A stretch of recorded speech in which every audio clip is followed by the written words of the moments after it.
So thank you all so much for attending. My name is Sofia Berger. I lead the Earth and Environment business here at WSP, and we're really excited that you came for this panel today to talk about the intersection of AI and sustainability.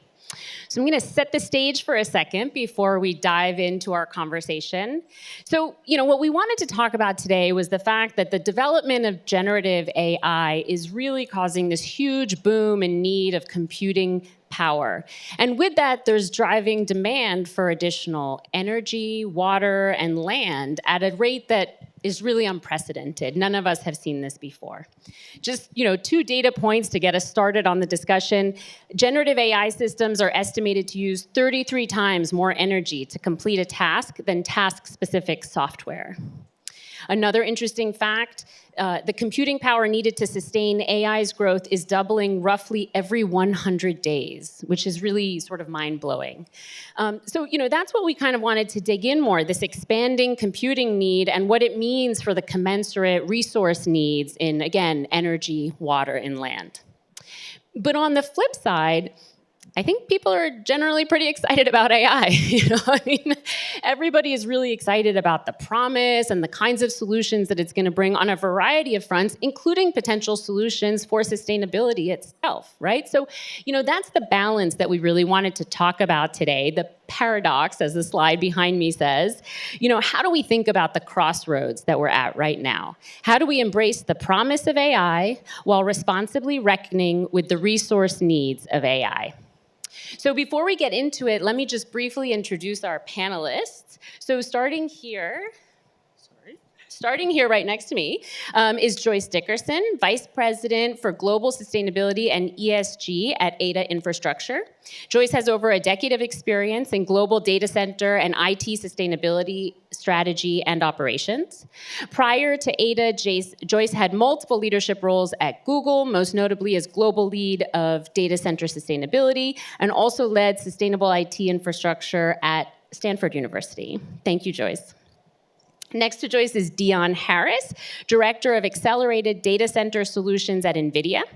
Dion focuses on driving product strategies for scientific computing and AI data center solutions, including NVIDIA's Earth-2 initiative.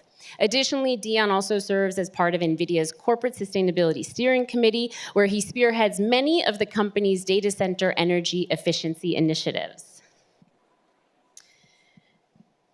Next down the line, we have John Frey, Chief Technologist at Hewlett Packard Enterprise.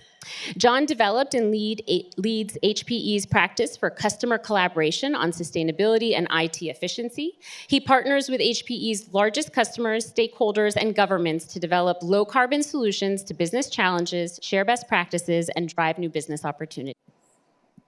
And last, but certainly not least, we have Lucas Joppa, Senior Managing Director and Chief Sustainability Officer at Haveli Investments. Lucas oversees Haveli's sustainability software and AI strategy across operations and investment opportunities. He has over 15 years of experience, including having served as Microsoft's first Chief Environmental Officer, where he founded the AI for Earth program, a $50 million cross-company initiative dedicated to delivering technology-enabled solutions to global environmental challenges. So now that we've introduced our panelists, let's return to the question at hand of these crossroads. How do we embrace the promise of AI while responsibly reckoning with resource needs of AI? So in kind of reverse order, Lucas, why don't we start with you? And first of all, do you even agree that we're at a crossroads? What do you think about that? And how do you think about what those crossroads mean in terms of tensions and possibilities? Yeah. Oh, okay. First, thanks for having me. Before I get into the crossroads thing, I would just say I have been working on sustainability and AI basically my whole career. And I did partly found something called AI for Earth. But one of the things that's been exciting about being here is I have a bunch of old colleagues in the audience. It's kind of random how many people you run into in Manhattan during Climate Week. But the co-founder of AI for Earth is actually in the front row here as well. So wonderful. Just wanted to say that. But look, are we at a crossroads? I don't know. We are definitely at an inflection point, though. And I have, been thinking about these two issues for basically my whole career.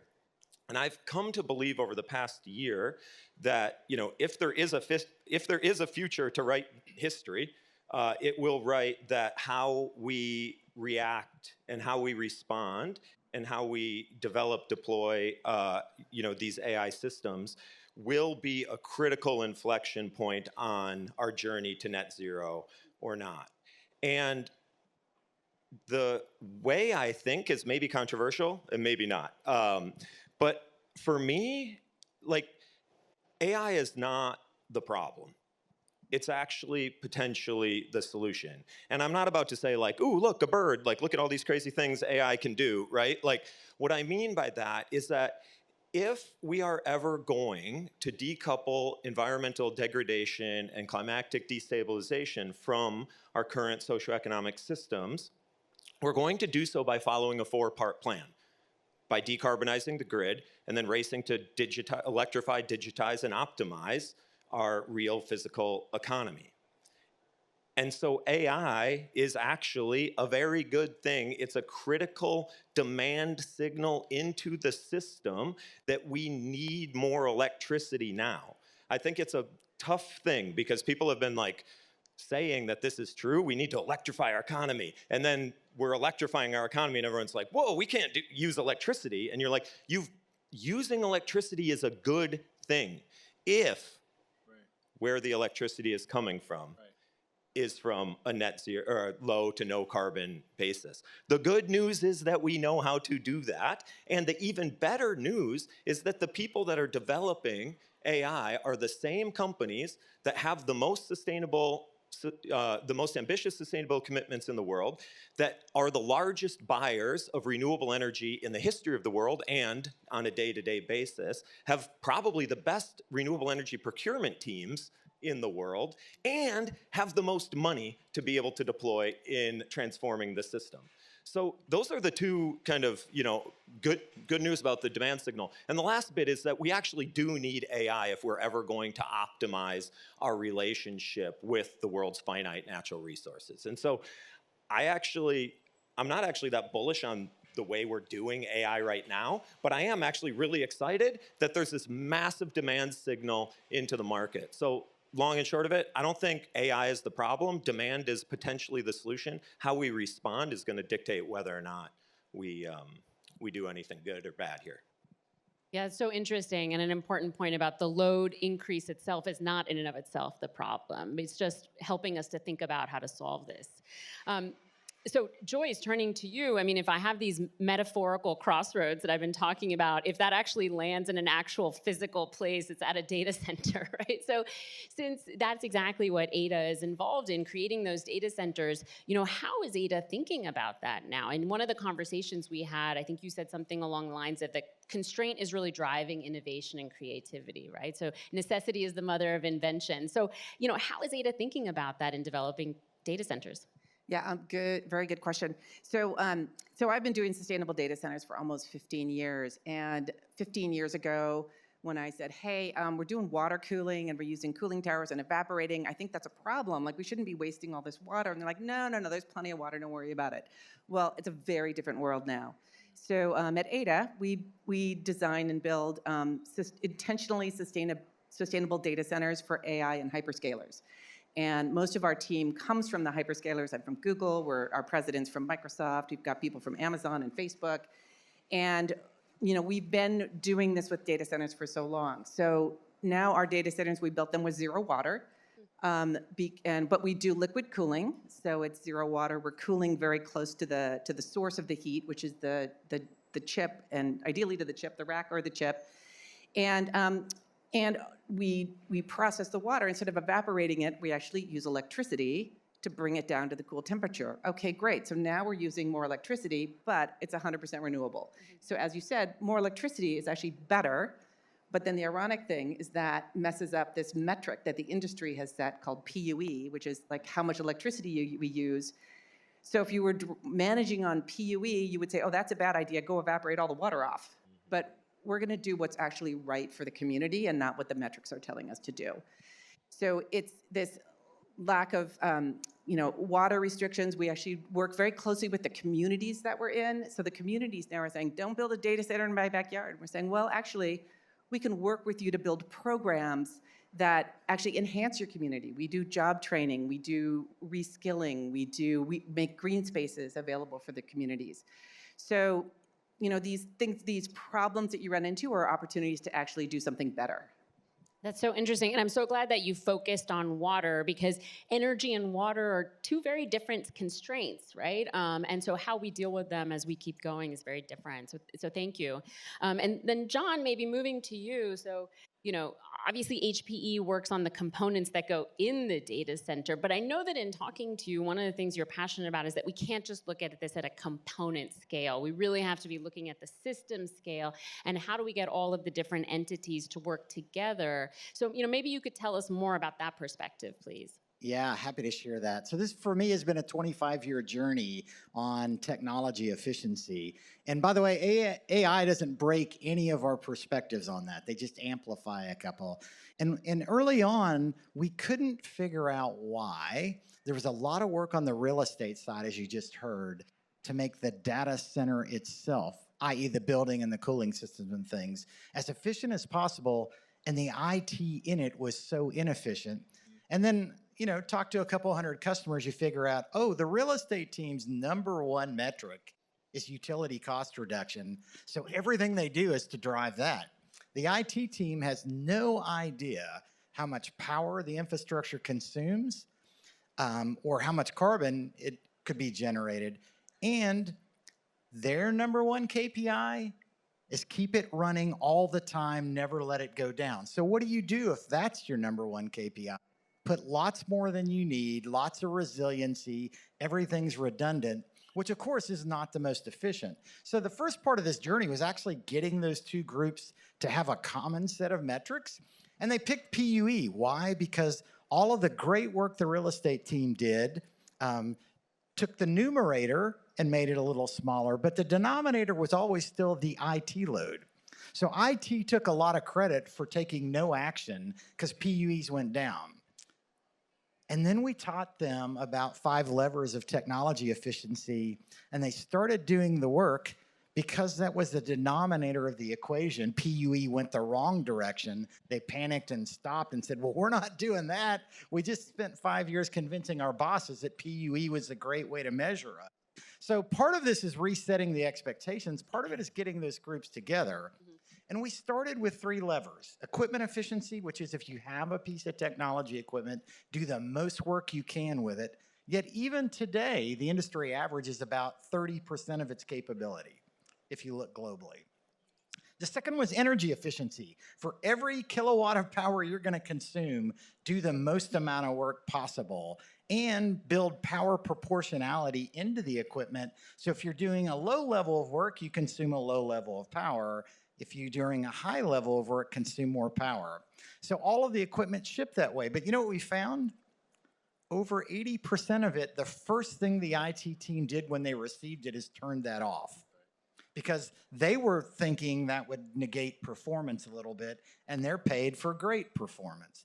So the third one was resource efficiency. How much cooling does it take? How many people does it take to manage the infrastructure? And all of those aspects. And so that's where we were charging along. But then one of the things we recognize is you can have the most efficient device. You can put 1,000 of them in racks and think your data center is efficient as possible.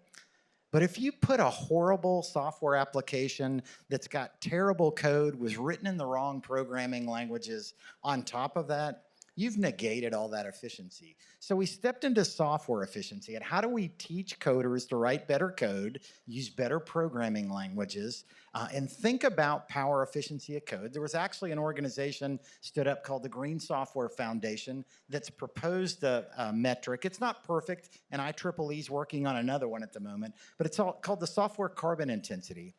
And then we said, well, wait a minute, all of this inefficiency stems from how much data we're collecting. And to do AI, by the way, you need to collect an awful lot of data.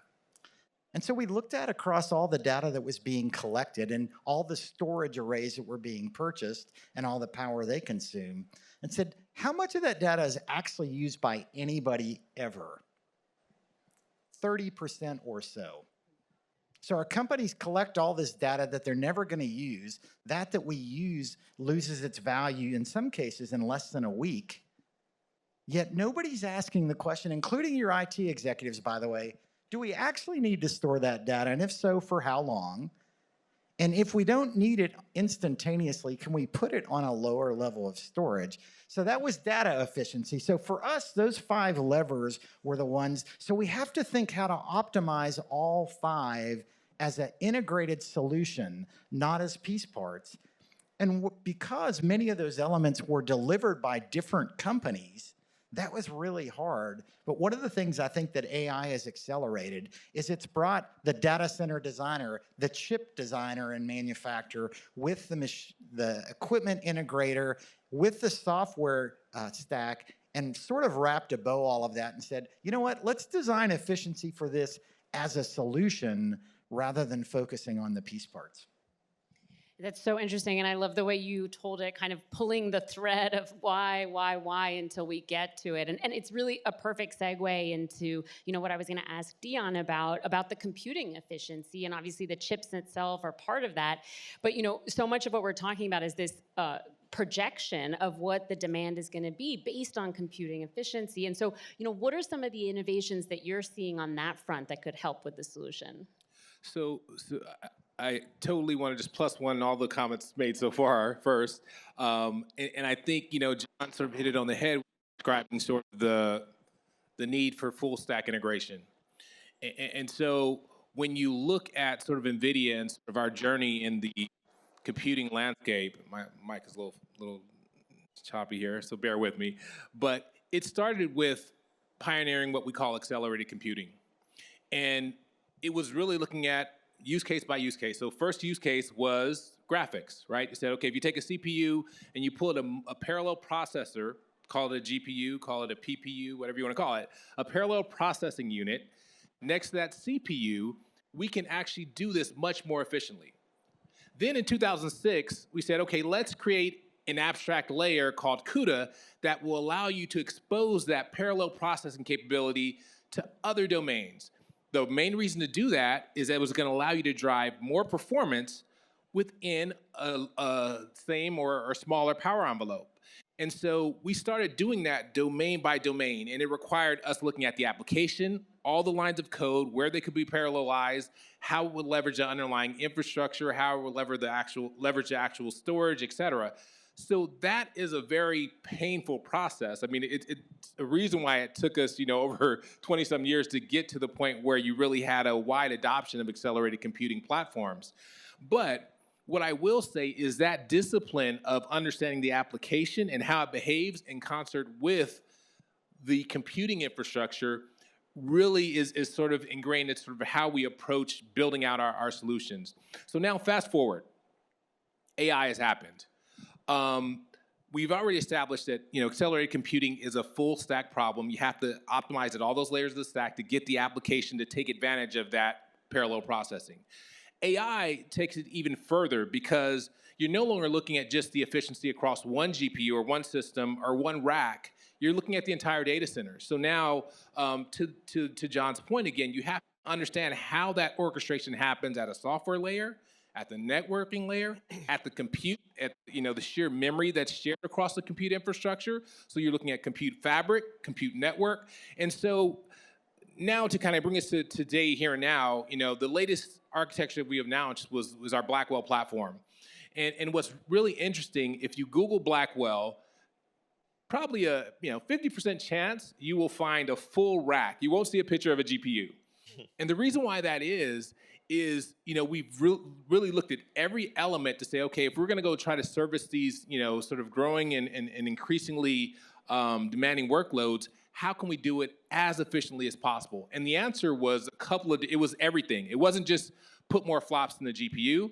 It was like, let's look at direct liquid cooling so that we can improve the overall compute density and make sure we can drive efficiency that way. It was also saying, let's look at switching out optical transceivers for copper transceivers, because we were going to have the systems closer together, better signal integrity, but also lower power, because you don't have those lasers moving data around. Other things we looked at were simple things like the memory that was on the CPU. For example, we developed a new CPU called Grace, which uses LPDDR5X, which is basically the memory that's in your cell phone, but we've hardened it with some error correction capabilities that basically said you can run this in the data center but consume a lot less power. In fact, it's about 4 times more power efficient than a typical x86 CPU.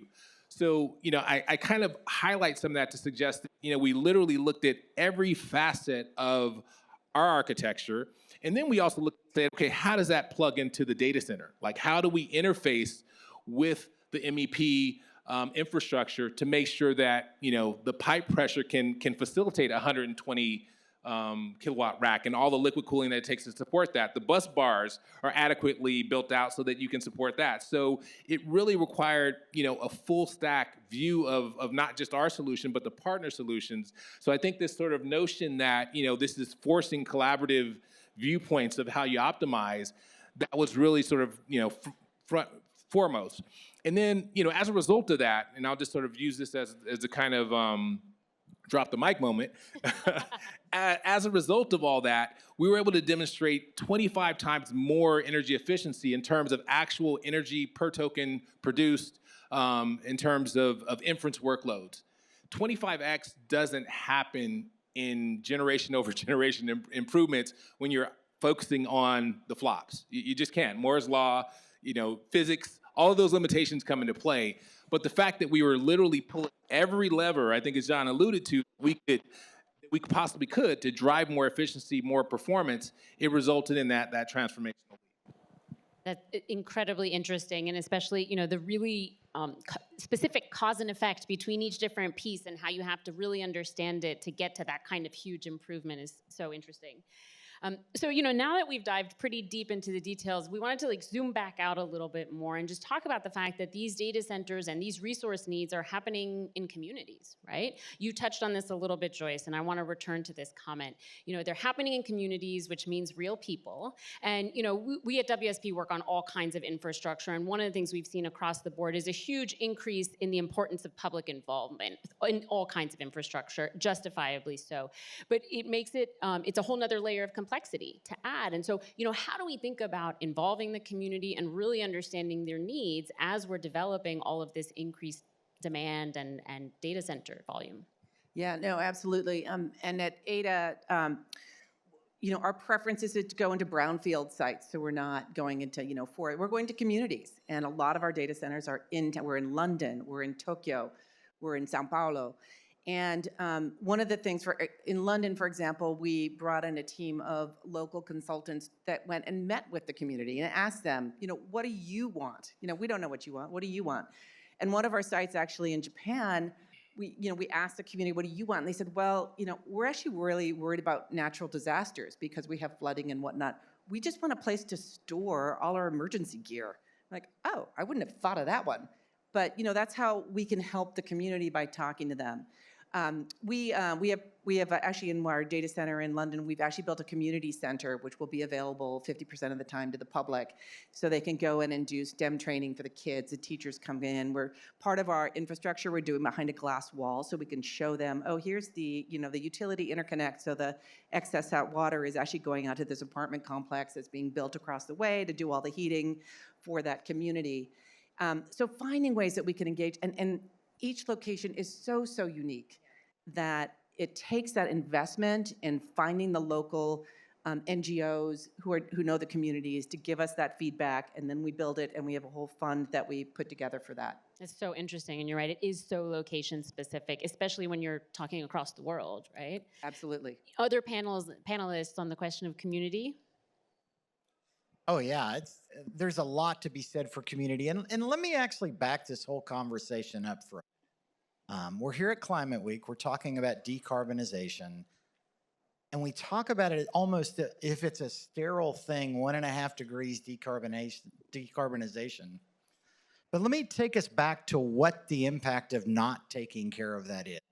It's marginalized communities around the world that can least afford to adapt to a changing world that are impacted based on the decisions we all make. So it all comes back to community.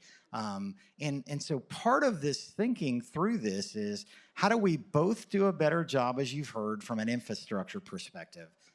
But also, how do we do a better job of using technology to do a better job of weather forecasting, climate modeling? For example, up until about 3 years ago, you couldn't run a climate model of the globe if you included clouds. The best supercomputers, if you took the clouds out of the equation, you could do that. But it's only been some of the innovation that our chip partners have made and our research partners in departments of energy across the world and others to even say, we need a supercomputer that can actually do a better job here. So let's go do that. So there's community involvement actually in what are we going to go research? What are the needs? And we often don't think, for example, of the research community or the climate research community as a community, but it absolutely is. Give us the early warning and early indicators. Think about how much time we now have in terms of hurricane prediction and where it's going to hit. My wife and I volunteer for a disaster response organization, and I now get emails a week before saying, can you deploy this week in Florida, because the hurricane we think is going to be Category 4, and it's going to hit, and so we're going to have a lot of damage, and so we're going to need to mobilize a whole amount of responders. Where it used to be, and I've lived in Houston for over 3 decades, it used to be, there's a storm brewing, oh no, we're under 6 feet of water, now what do we do about it? So even in that sense of community, I think it's listening to the stakeholders. The last thing I would say there is, if you're someone that struggles with that, Stanford University has a great concept called catalytic collaboration. Go dig into that. But it's listening to not just the normal voices that you always think to go tap, the normal stakeholders, but look for the marginalized voices that you need to be listening to. Listen to the silent, unheard voices and intentionally call them into these conversations, and you avoid a whole lot of unintended consequences on the road when you do that. Well, so, implicit in this, oh, sorry, did you want to say that? No. Carry on. So, implied in these answers and a lot of the other answers is just the fact that there are so many different stakeholders involved in everything that's going on right now. And so a critical part of how we tackle this situation is getting everyone to collaborate, right?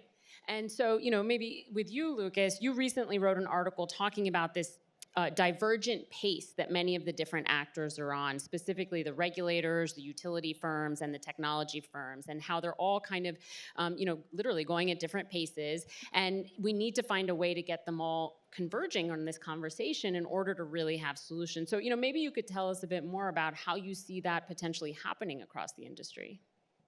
Well, if you're looking to spot the tech exec in any crowd, just look for the person who alliterates everything they say. So I think I called that 2 sectors, 2 speeds. But yeah, it's a critical problem. And I think I would kind of wrap back to my comments at the beginning, where I painted a pretty rosy picture of what the demand from AI could actually enable. The demand from AI could be how and why we end up greening the grid. But success is definitely not guaranteed. We could totally screw this up.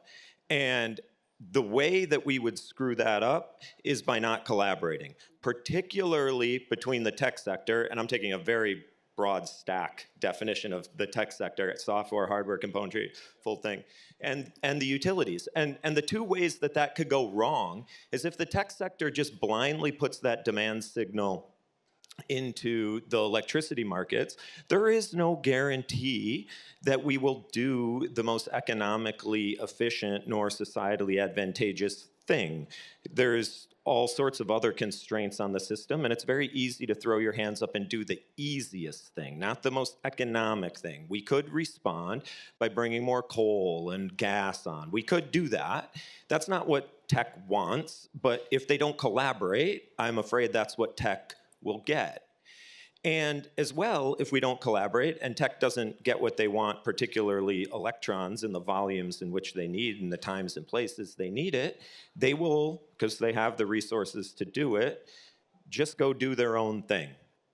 And that might be okay for decarbonizing AI, but it's not okay for decarbonizing the world's grids. And that is the opportunity that I believe that we need to be chasing. And so we need these two sectors to work together, and they're not natural bedfellows. They are totally different cultures, totally different speeds, totally different unit economics, and, you know, strangely enough, don't know each other all that well. I mean, my Microsoft, old Microsoft colleagues will remember, we spent a lot of time saying things like, you know, without access to electrons, we don't have a product, and we would just be met with like blank stares.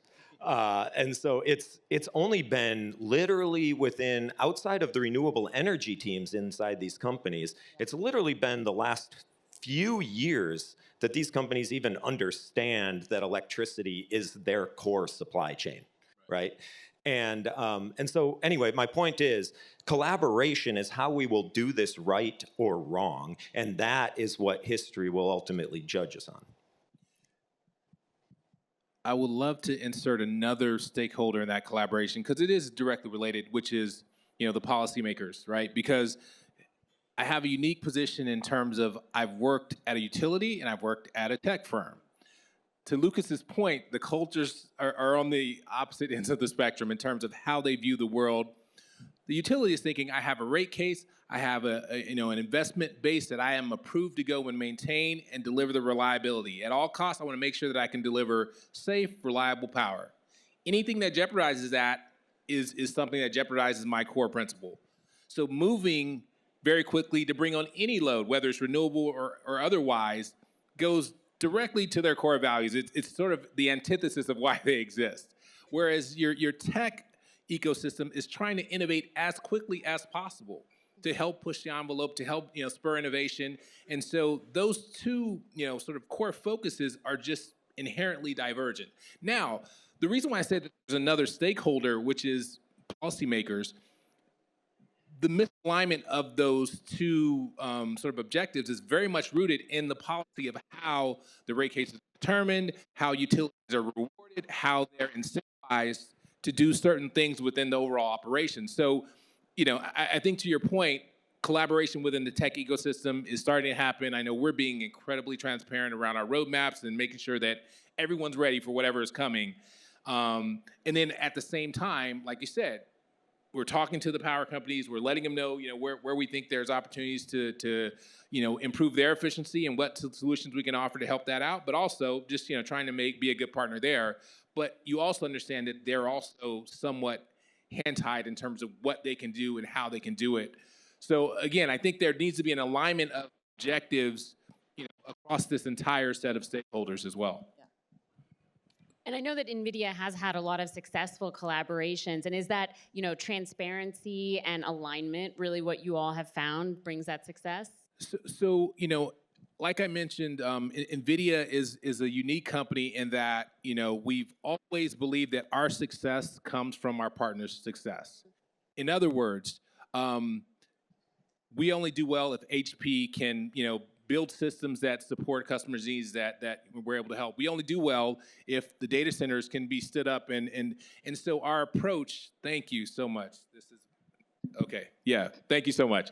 So our sort of philosophical approach has never been about, we only win if we win and we're gonna try to get all the market share. It's always been about how can we enable an ecosystem to do well. And that's played out, when we talk about cloud, we say we support every cloud provider. When we talk about OEMs, we support everyone. We want everyone to do well.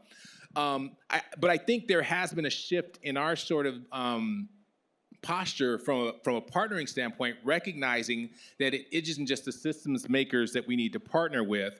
We also need to partner with the MEP providers like Vertiv and Schneider Electric and Delta Electronics and Cool IT, and the list goes on. But they're the people who's actually building the hardware that goes in. But then to your point, we also recognize we need to work with people who are building transformers and people who are building the transmission lines and people who are actually creating the grid that this all operates on. So I think our expanded notion of the stakeholders has definitely heightened, just given the scale and scope and attention that's on this whole issue and topic of how AI will transform some of these different infrastructure pieces.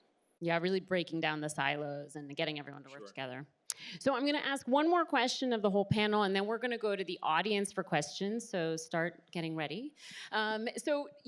Let's talk about workforce for a second. One recent author said that the explosion of AI was beyond human scale. So it was just moving faster than we mere mortals can keep up with. But yet, we mere mortals are very involved in all of these conversations and discussions and collaborations that we've all talked about as being the solution of how we're going to, work our way through this crossroads. So, how are you all thinking about the talent, the hiring, what you need as you staff up to, meet the moment? In the data center space, and this has long been true, we need more people who can work and operate data centers. So one of the things a lot of that we do, and Google does, and Microsoft, all of us collectively have done, is try and support programs, for example, in the community colleges that are real sort of training programs and apprentice programs to really try and retrain people into this, mechanical and electricians and mechanical people and plumbing and everything. But also then we work with, going into the K-12 schools and sort of keeping the STEM education going. So any location we go into, we find, what are the adult education programs that we can help support and drive, and then what can we do in the schools as well to help sort of keep awareness of training and the skills that are really missing in many places. That's great. I mean, really expanding the pipeline of people coming in. Others on workforce, talent? So I agree with everything that was just said. And you heard me when I mentioned resource efficiency, mention people as part of that. Almost every tech leader that I talk to, and I talk to thousands of them a year, is having trouble attracting and retaining the talent they need.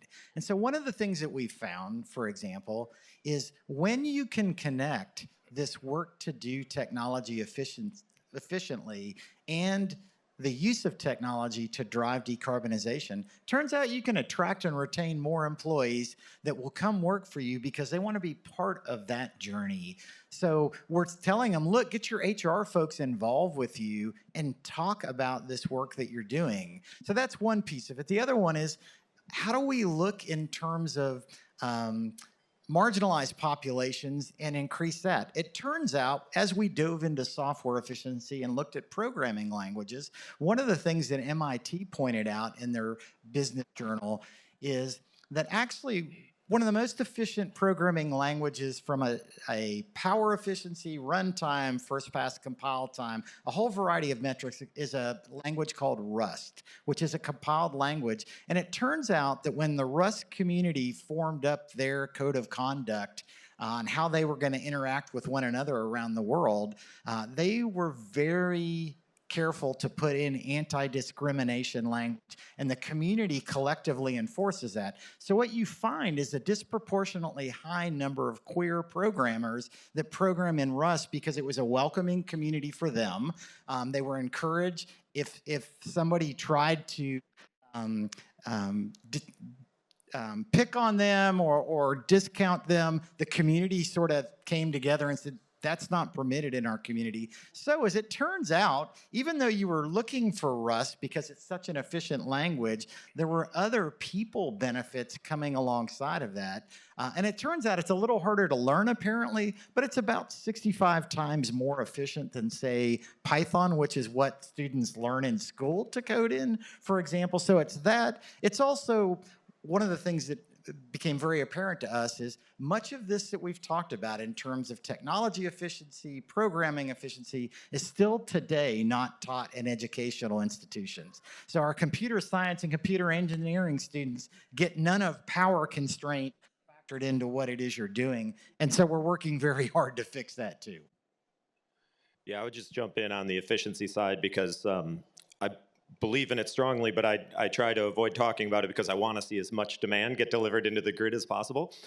But also because I think that it's going to get handled by kind of the market dynamics going forward, right? For those of you who pay a lot of attention to the cloud kind of market, you understand that there is, everyone talks about AI, but there is one trend, and it is gross margin pressure. that is all, right? And so for a long time, I do believe, to the comments we just heard, we have been building incredibly sophisticated software, and we've been developing and delivering into the marketplace, the workforce, incredibly skilled programmers, but they have not been taught how to write efficient code because they have not been incentivized to do so. They're sure as hell smart enough to do so, right? It's just not a design constraint because from a gross margin pressure perspective, that wasn't where the signal was coming from the infrastructure providers. But that's all going to start trickling down in a world of constrained resources, particularly we come through this bottleneck, whether it's water, electricity scarcity, and the like. And so there's obviously the big AI workforce questions about whatever, but, for the people that are actually like developing these systems, it is really fundamentally going to be about learning how to be efficient, less profligate with code. And, that's going to come as a shock to both the people and the companies. I mean, we got here through like phraseology like scale is all you need, right? And computer scientists love to remind themselves of the bitter lesson of like, we actually haven't done anything all that impressive other than bring more compute online. So if you try to actually get the signal of being clever of our AI advances, there's very little clever signal. All the cleverness is actually coming from, these folks, not the world of software that I represent. So that's gonna change fundamentally over the next 10 years, and it's going to require an entirely different design principle within the field of software engineering. Again, we can help our people by designing that into the AI systems that are helping our people write their code. And so we just need to be thoughtful about it, but I do believe that that's a huge thing that's coming.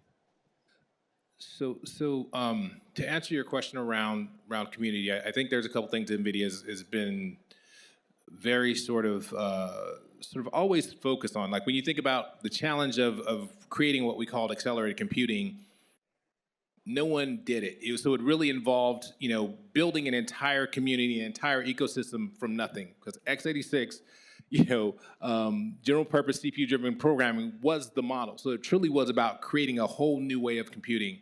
And the reason that is because, there was some benefit. Either it was performance, we like to think it was energy efficiency. So that's sort of in our DNA.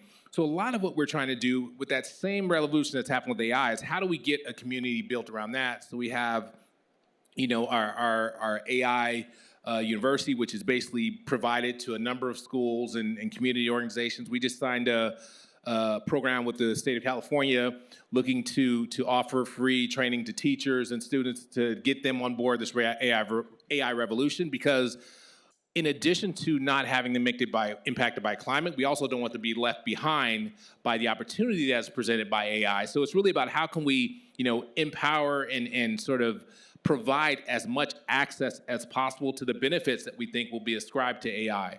The other thing that we've been doing, and I've heard folks talk about the development community, we've hosted hackathons for a number of years at all the DOE supercomputing centers, and recently we did something about 2 years ago. We included what was called an energy efficiency calculator.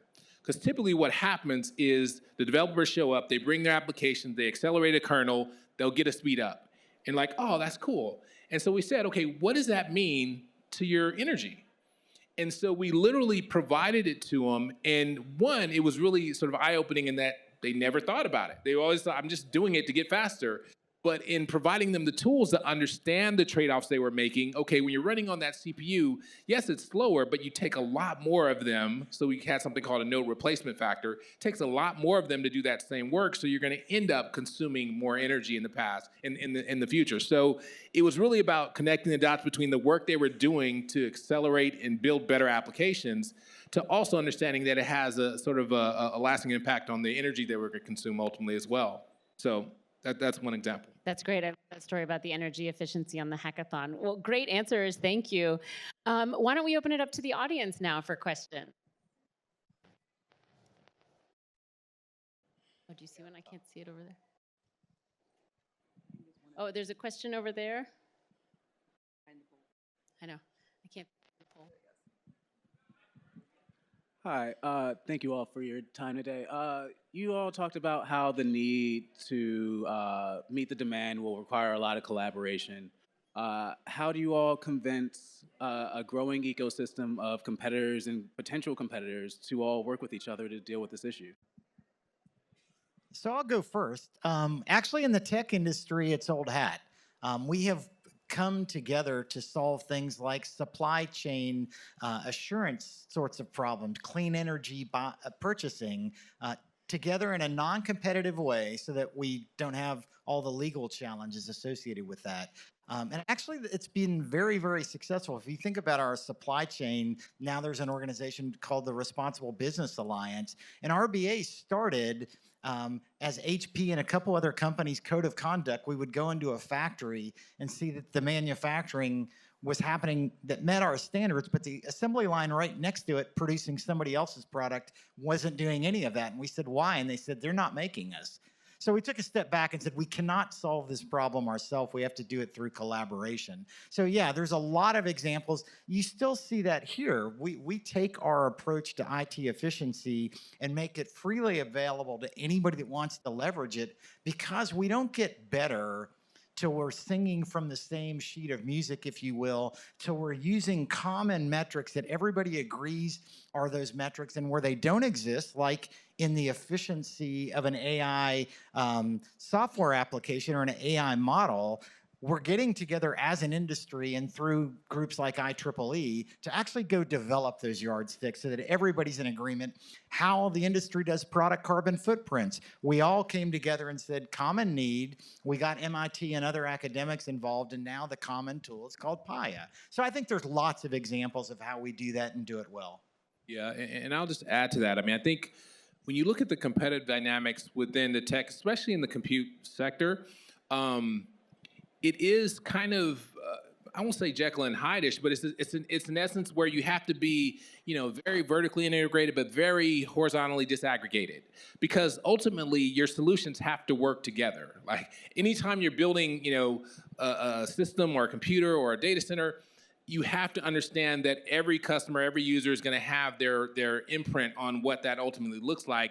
So by definition, you have to be amenable to working with quote unquote your competitors. I'll just use some examples to say that NVIDIA builds lots of different elements in the solution stack.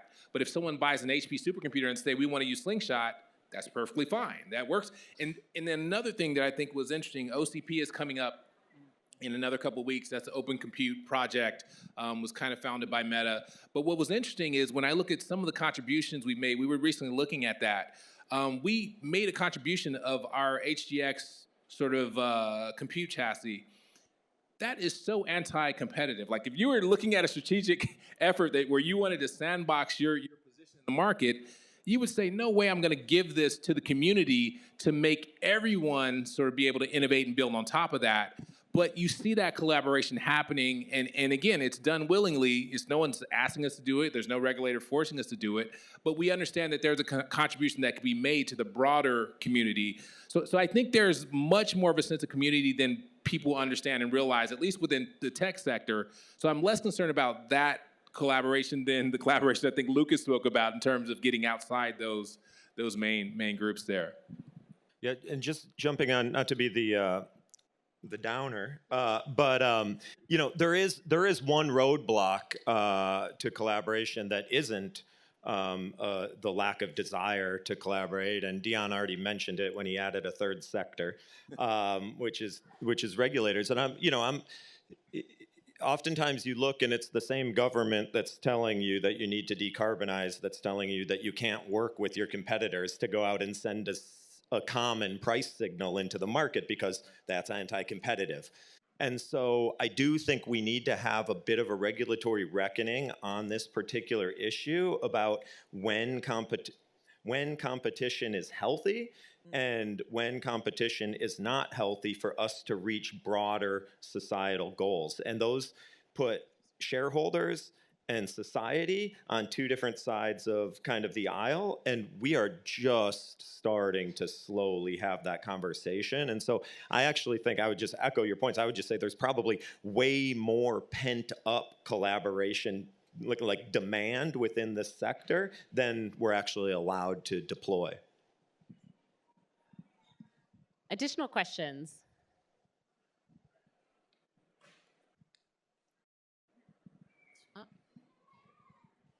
You spoke about redundancy, right? And you said you want to, well, like mission critical thing. For example, for MTA, like our operating system, you want to reduce the redundancy. But you also talk about we have to change the company to tackle the essentially KPI, right? So can you elaborate a little bit on that? Yeah, so let me give you a couple examples. The way data centers used to be designed, particularly mission critical data centers, is there were everything that could fail had at least two of.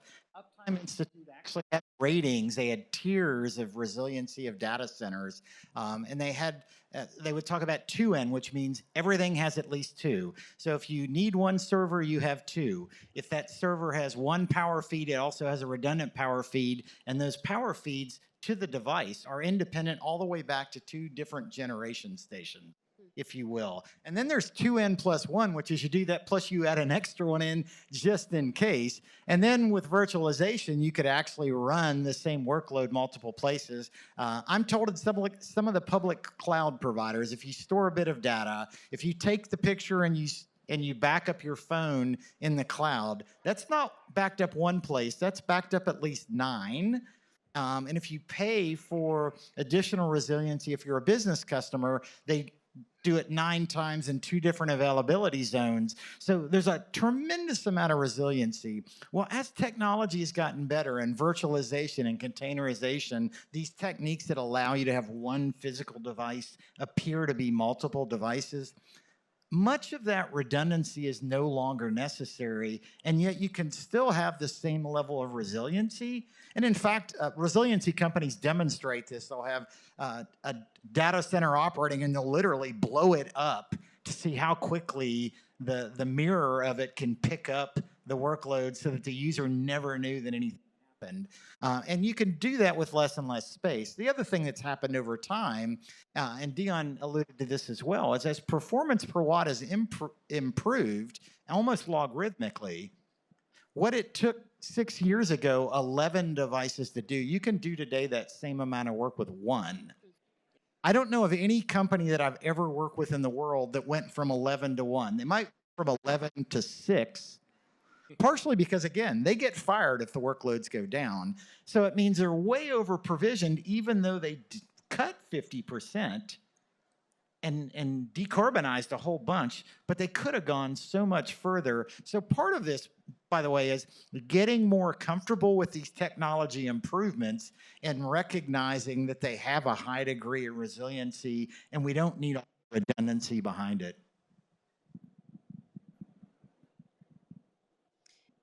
Other questions?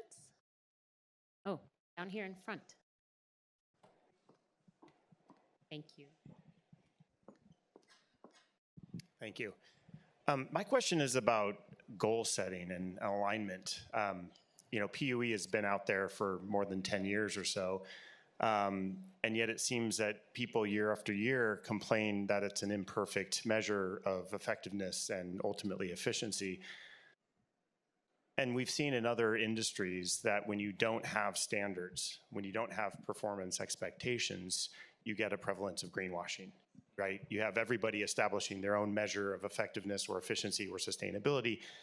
How does this industry reconcile the goals and the relative way to calculate effectiveness and efficiency on a standard scale? Yeah, so I'll go first. So PUE was designed or invented by the Green Grid almost decades ago, I think. And it was really designed for an individual operator to measure how efficient they were and see if they're getting better over time. It was never designed to compare. And often, because people wanted to game it, they drew their fence line at various places to game the number. So it was good for its time. And then water use efficiency and carbon use efficiency that came behind it were great too. But because the industry did not come up with some metrics, and by the way, there's not one, you're going to need about 10. Actually, in the EU Energy Efficiency Directive set out a set of metrics and now requires data centers starting this year to report on all of them. Some they will publicly disclose. So if you're in a community, you can see the energy consumption and the percentage of renewables in all the data centers in your community. It'll be online and you can see it. Some of the data points will not be disclosed. Most of them are pretty straightforward. Device level utilization is still being debated in a best case metric being decided. Until then, by the way, the devices all report out CPU utilization. Even though it's not perfect, that's what exists today. But one of the things that was my favorite, and you heard about it a little earlier, is the EU also required these data centers to report on if they're doing heat reuse or not. Because heat is the #1 waste product of IT, and yet it's a saleable resource.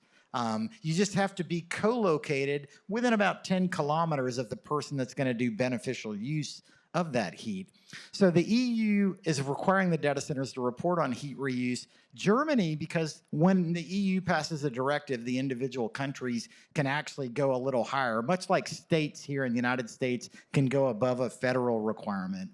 Germany actually required 10% heat reuse, or tell us why that is not effective. And let me assure you, when a governmental body asks you to report data that they're concerned about, behind that, if they don't like the data that they're getting, will become some regulations pushing renewable energy use up, utilization levels up, or you won't get the permits to build the data centers. So we haven't seen much of that yet here in the United States. More what we get is activism against new data center construction, or places like Ireland that say, you just can't build them anymore. You guys aren't paying attention to what you're doing. So I think we could learn a lot, particularly from that EU directive, on how to get a slate of metrics that together suggest efficiency, although I would still say the EU ones still aren't considering software or data in that mix yet.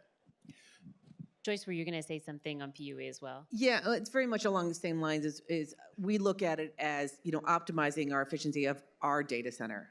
I'm not going to compare a data center in London with one in Japan with one in Finland, because you've got the weather makes a lot of difference, and the way you've had to design and build the data center makes difference. But we use it to look at, how well are we managing our own operations, and that's what we really care about, and that's how we looked at it at my prior employers too. And one thing I'll add to that is I think it is interesting when you look at the measurement of efficiency, quotient being numerator denominator.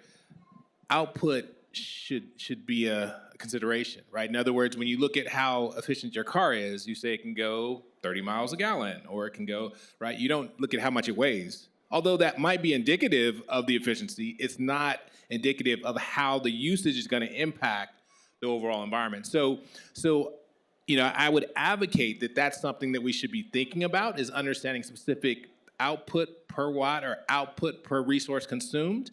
But again, it gets really hard to do it because I think, as John alluded to, you'll need 10 different measures, because each application is a little bit different in terms of how you would measure that. And so I think that's one thing that's a little bit challenging, is you don't have the one number. And I'll use a case in point, which is supercomputing. They have HPL. Most people in the scientific community agree that HPL is very much useless. Right? Like, it has very little indication of how performant your system is going to be on an actual application. But it is one number that they can run and use to say, I deliver this much performance. And they have something called the Green 500, which suggests you look at the amount of HPL that you can produce, or high impact benchmark is what it's called. And you basically look at how many watts it consumed to run that. And of course, there's different ways you can measure the power. Some people game that too. But that gives you some measure that you can equivocally say, this system is more efficient than this system, therefore, they get a gold star. So while that's great, it's incomplete in its own right, because, like I said, it's not a true measure of application performance, because, depending on the application and how it uses the underlying infrastructure, you may get wildly different results. So I say all that to say it is a hard problem to solve, but I think some understanding and incorporation of the output of the system should be considered when you're really looking at the effectiveness of how efficiently it's using the underlying resources. Right. Well, yes, one more question, please. Thank you. My question would be more on, we've been focused on the energy and the electrons, kind of the invisible part, but what about the physical infrastructure? And what's the plan to decarbonize that or to get rid of it potentially, but like steel and cement and all of it? So what's your... So big scope 3, sort of the embodied carbon in the construction is a real issue. And that is someplace that we are trying to collaborate on because the biggest embodied carbon in a data center is, just as you said, concrete and steel. And, you know, depending on where you're building, sometimes those are available and sometimes they aren't. But we really push in our design guides for our contractors, we push, you know, certain levels of decarbonized concrete and steel in order to minimize our carbon footprint. The other thing that we're doing with our data centers is we are actually designing them to be flexible by design. So as compute evolves and as AI has more and more demands, we don't have to tear down a data center and build a new one. We can actually reuse and repurpose many parts of it. And that's really one of our goals, is to have these enduring buildings that can grow and evolve as the industry evolves as well. But it's, you know, if you have carbon and steel opportunities, I would love to talk to you. Yeah, and I would just add, one of the other things that's happening across the spectrum in the industry is part of the reason we need data centers, frankly, is because we have a whole bunch of stuff that needs a certain temperature, humidity spectrum to operate effectively in, and a whole lot of power in a very small space. Well, actually, if you can change some of those, so for example, edge devices now can run in much hotter or much colder and much wider humidity bands, so you don't need much of that infrastructure if all you need is some localized compute. Think of spaceborne computer that we have right now on the space station.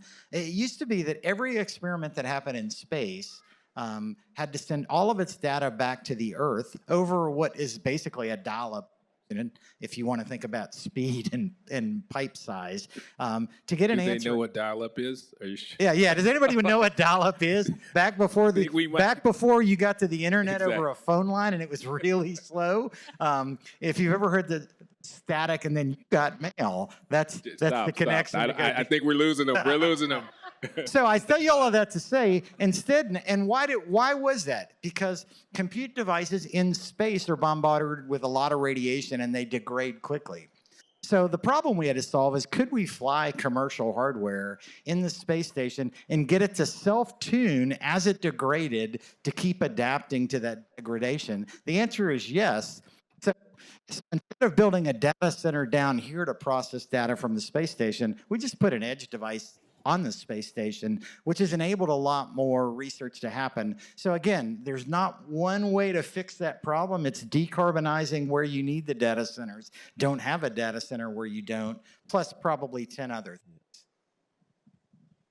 And even though you said not to, I'll bring it back to electrification, because in the scope 3 supply chain, even in these real physical industrial asset kind of economies, that half of those emissions are coming from energy use that either are already electrified but haven't made the inroads into renewable energy use that the tech sector has, or they are coming from other energy sources that new technologies are going to come online to electrify, from steel to cement to semiconductor manufacturing. I mean, that is the elephant in the room from a tech perspective. If you look at the big CSPs, that's where they're unable to kind of move things. And I mean, you probably know the stats better than me, but there's two, segments of emissions from the semiconductor industry. One is like the actual high GWP like etching process, and the other is the energy use of just like operating and managing those facilities. Right. And if you look at the semiconductor industry, renewable energy purchasing versus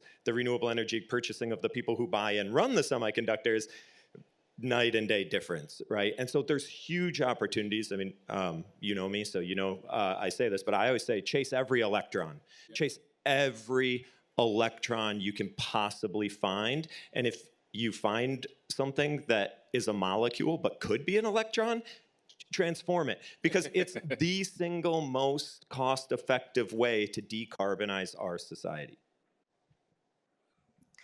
Well, that's great. Well, with that, I have one final question for the panelists, and then we'll close up. So, this year's Climate Week, the theme is "It's Time," right? This urgency. So, with that theme, one final question for each of you.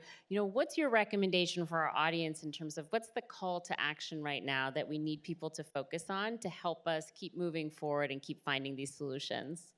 Oh, so many. One I'll do. So I started in data centers in 2008 in what we call sort of the Clean Tech 1.0 world, and was doing data centers at Stanford University and then with Google. And then I left, and there was a lot of great work done. And then I left for about 6 years and just came back actually 6 months ago. And the world has changed. Like, the outside world is completely different than it was in 2008, 2009. But the data centers haven't really changed. And there is such an opportunity to change that. And that's why I came out of sort of semi-retirement to do this, because we're looking at how do we change the industry? How do we change the buildings, change the industry, support this compute that's going to do fantastic things with this world, but we can't destroy the planet in the process. And so I'm looking at, and we're looking at startups that are tackling all elements of this infrastructure and support, and there is such a huge opportunity on that front. And so my advice is get into that space, that intersection of the grid and industrial infrastructure. Everything has to change, and it all has to electrify in order to actually clean our economy, because that's the best way to do it, with renewable energy and infrastructure that supports doing more of what we're doing. Don't stop things, empower it. That's great. Yeah, and to just sort of echo that point, but phrase it a little bit differently, and this might sound self-serving, so I'll apologize in advance, but I really believe there's an opportunity to accelerate everything. And so NVIDIA was founded on this computing model, which is if you do it smartly, you can do it with less energy. And so today there's tons of workloads. Right now, AI is roughly about 12 to 15% of the workloads that are in the data center. There's tons of workloads that are still using what we would call sort of less optimal computing methods. So the first thing for NVIDIA is accelerate everything. And so we're working with ISVs to accelerate databases. We just announced at Oracle World that we're accelerating their database. So there's nothing more tried and true than an Oracle database. But those are applications that have been running on CPUs for decades. We're accelerating CFD applications. But once you've accelerated everything, so again, that's the first thing. Second thing, we believe that we think that AI did not get us into this mess, but if we're going to get out of it, we're going to have to innovate our way out. We're not necessarily going to curtail our way out and just stop using power. I think, to your point, renewables will be front and center there.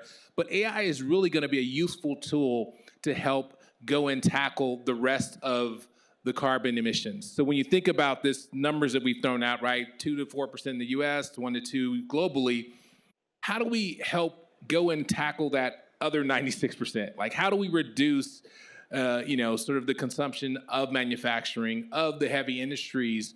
And a lot of that's going to be driven by solutions that are powered by AI, or that are going to enable us to do things, innovate faster, to produce things like fusion energy, to produce newer, more efficient cements and materials for battery storage. So that innovation portion is something that I think a lot of people are doing in their daily jobs, their lives. And that work, I think, has to really get a spotlight, because there's a ton of it happening. I've been hearing a lot about it this week. So I think that would be the other part of that sort of call to action, is continue to leverage AI, but for issues that really tackle that other 96% of carbon contribution. Yeah, and I'm going to make this really simple. If you're a sustainability professional in the room, go meet your technology colleagues, go see your technology operations. You might discover they're the largest part of your carbon footprint if you're a non-manufacturing company. If you're a technology professional sitting in the room, go meet your sustainability colleagues. As much as I like both groups, I'm tired of introducing them to one another in the same company that I'm in to visit. So get to know one another, have a coffee, meet on an ongoing basis. And I'm going to suggest a technique that I learned as a young engineer at NASA in mishap investigation school. Ask why 5 times. Why do we do it this way? and you'll get an answer. Well, why is that the only way? Get an answer. Well, really, what about this other approach? Ask why 5 times, and you've probably gotten to the root of the topic, and you've sort of ferreted out some things that everybody thought had to be, or that's the way we always did it, that you can say, how about let's have a change by working together? Well, before I end it, I'll just say, Dion, deep respect for your nuanced phraseology around Oracle's legacy. You're a master of the craft. But I think, look, what I would say is just kind of reflecting what I've been saying, which is, and this is like kind of a scary time to be alive, right? There's a lot going on politically, climatically, environmentally, technologically. And you can either wake up every day really scared about that, or you can wake up every day really excited about it. And the way that I think about it is like, yes, recognize the risk, but spend your time embracing the opportunity. So I don't wake up every day wondering or scared if AI is going to take my job. I wake up every day thinking about how I can be better at my job by using AI. Just like I don't wake up every day wondering, how I stop the, omnipresent rise of digital technologies in the kind of socioeconomic fabric of our lives. I spend my time thinking about how do I make sure that that is a solution, not a cause of our macro kind of environmental and economic problems. And so for me, it really is just a mindset shift, because we can do all these things, but we have half of the people telling us that we shouldn't do anything. And we kind of need everybody doing everything right now. So I would encourage you to be part of that everybody doing everything crowd. That's great. The idea of embracing the opportunity is a great note to end on. Thank you. Thank you so much to the panelists. This has been a great conversation. I really appreciate you joining us. WSP was honored to host this panel during Climate Week. Thank you to the audience for coming. I hope you enjoyed the conversation. And please join us at a reception over here so we can continue this great conversation. Thank you, everyone. Have a good day.